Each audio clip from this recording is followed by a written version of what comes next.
As a leader, the way you express your emotions, especially in emotionally triggering situations or high stress situations, determines the way your team, your supervisors, your peers perceive you. And as a result of that, they make conclusions on who you are as a person, your style of leadership, the influence you have on those around you, and your ability to lead. And so for first-time managers, you are going through a lot of emotions, high, lows. You are learning lots about your new role, what the expectation is, how you see yourself situating in the middle of all of that, and your ability to take the team to the next level. And so if this is you right now, you are just starting out, you definitely want to watch this video.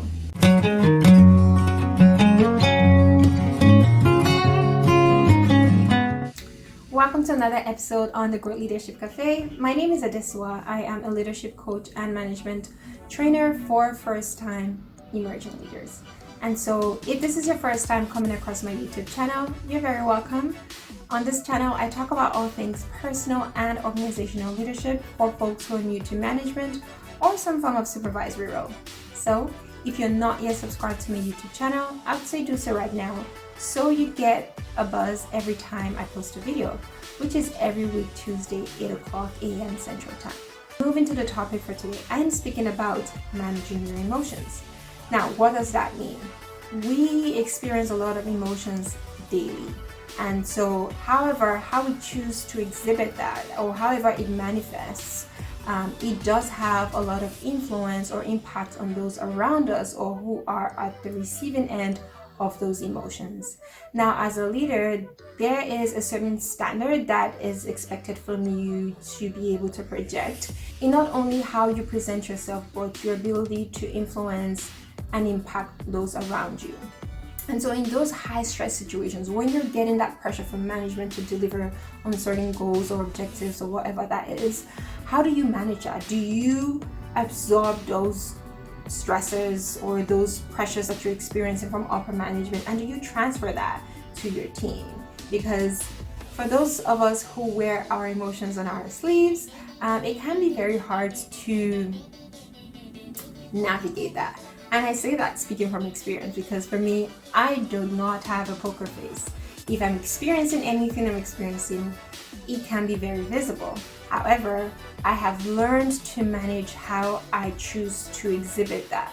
And so by that, I mean that even though I am in a situation where I'm really angry, you can probably tell that I'm not pleased about something. I'm not going to snap, I'm not going to yell at you or use curse words. I try to use a lot of self-restraints to articulate whatever I need to articulate to someone, or if I need to take myself out of that situation just to get a moment to self-regulate, then I'll do that. But it takes practice, it takes a bit of self-awareness to be able to recognize when you are feeling those feelings and how you are exhibiting those feelings. And so in this vlog, I am sharing with you some key strategies you can incorporate in becoming more aware of the emotions that you carry and how you express them. And if you do need to make changes to how you choose to project the emotions that you are experiencing, then this is for you. And so the first strategy is to be self-aware. So self-awareness is very important. For you to change something or to continue to practice something, you first need to recognize what that issue is, right? So you need to know for yourself, what are your triggers?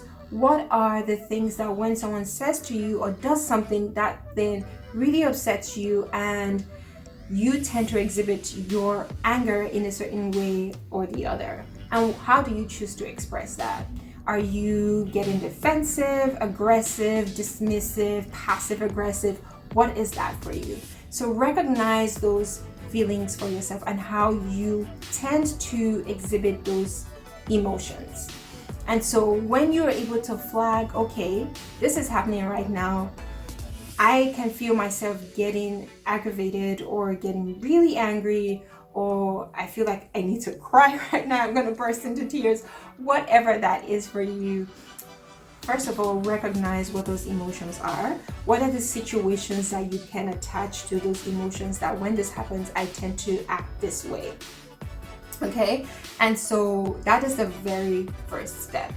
And so in those high stress situations for you, the second strategy is to catch yourself. Okay, so before you are able to make changes, like I said, you first need to recognize what the thing that needs to be changed. And so how do you catch yourself? Now, there are a variety of ways. For me, if sometimes maybe I read an email that just rubs me up the wrong way and I feel the need to just, go there and start like this email war with this person. In that situation, I will, first of all, try to distract myself. So that means me taking myself away from responding to that email right away, because whatever I have to say at that time would probably not be the right thing to say, or even if I am very well within my right to say what I have to say, how I choose to deliver it might not be the most appropriate.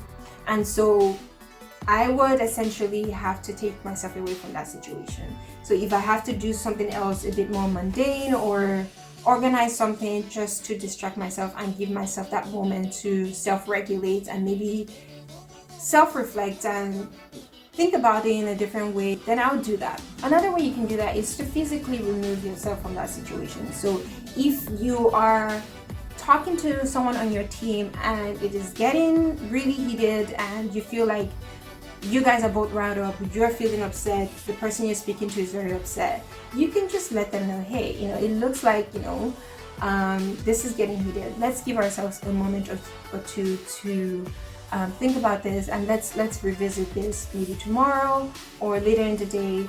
But trust me, it will help you. It would help that person to just stop in your tracks and think about, okay, this just happened. What could I have done differently here? All right. And it would also give that person the time to think about it. And for you, you can also guide that situation by saying, hey, I know that this is the perspective you have on this, and this is the perspective that I have on this, but let's give ourselves a moment to really think about each other's perspective. But that way, you're also guiding the person to self-reflect and think about what it is that you're doing or not doing right, and for you to do the same, okay? It's not always that the person is wrong. It's maybe you need a moment to reflect on the matter and get a different perspective on it, all right? So if you need to do that, then do that. Another strategy you can incorporate into catching yourself is to express what it is that you're feeling in that moment. So if for you that situation is making you really upset, you can just let the person know, hey, this conversation is bringing up a lot of feelings for me right now. I need a moment to just, take a breather and let's finish this up later today. All right. Again, you have expressed how you feel. You are not saying this person is wrong. You're not trying to blame anyone. You're not trying to say, you are wrong for telling me all of this. You're saying this is how I'm feeling, and you don't even have to name the feelings if you don't feel like saying it. You can just say, this is bringing up a lot of feelings for me right now. I'm just going to take a moment to gather myself, and we can come back to this. Another strategy is to be very reflective. So if a situation has happened and you feel like, okay, that didn't go as intended, give yourself a moment to think about what happened here. What about this situation really upset me? And what could I have done differently to handle this situation? And in that case, once you do that, it's easier for you to recognize your own actions or what you contributed in exacerbating that situation. It's not always about what the other person did wrong or should have done, whatever that is. It's also us as well, because the other person is not always the problem. We too can be problems as well. All right, no one's perfect. So, but again, once you've thought about it, if you feel like, okay, you could have done this differently, don't be too big to apologize, all right? Even if it's to your subordinate, you're not too big to apologize. And that's a strength, actually, when you're able to self-reflect and go back to the person and say, hey, I know this really went south yesterday. I just want to apologize. That shouldn't have gone the way it did. I am sorry for X, Y, and Z that I contributed in making that situation worse. How can we go about resolving this? Because at the end of the day, you do want to resolve that situation. You do want to feel like, okay, even though we all have our flaws, we're still able to come back to the table as reasonable adults to resolve that situation. And the last thing I would say in managing your emotions is be kind to yourself, all right? We all make mistakes. We're not all perfect. We slip every now and then, and it's to, again, if you're being very reflective about your own actions and what you do to contribute in making situations worse, that is a good first step. And in being gentle with yourself and say, okay, you know what, yesterday I did not do great, but it is to strive to do better in the future. And if for any reason you feel like the emotions that you have, you are really having a hard time managing it, maybe it's time to seek professional help. Find that counselor or someone that can help you in figuring out how to cope with the emotions that you have, because we are all creatures of habit, right? You have been exhibiting certain behaviors for so long in your life, and so it's going to take a while to change or start to do differently, but it's one day at a time. And so if you need to get that professional help, by all means do that. It will help you grow. It will help you get to the next level of your career and just be a better person, right? Anyways, that's all I have to say on this matter. If it was helpful to you, give this video a thumbs up. And if you do have any further questions on this, by all means, comment down below. And if you feel like you need that support of a coach, feel free to book a leadership strategy call with me, and we can see how we can support each other. All right. Anyways, thank you so much for listening today. I will see you in the next episode. Bye for now.